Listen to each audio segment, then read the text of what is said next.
Hi! In front of me is Honor X6, and today I would like to show you how you can change default apps on this device.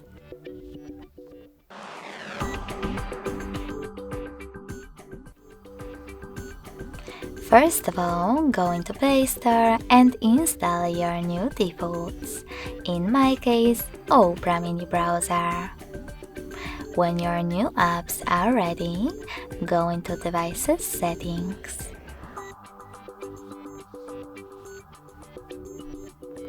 In them, scroll down just a bit to access apps.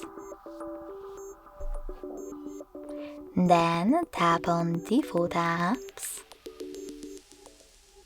and pick one of those options, in my case, Browser app. Lastly, just click on your new app that you wish to apply, in my case Opera Mini. So when I click on it and tap on the back button, I can see that my default app has changed.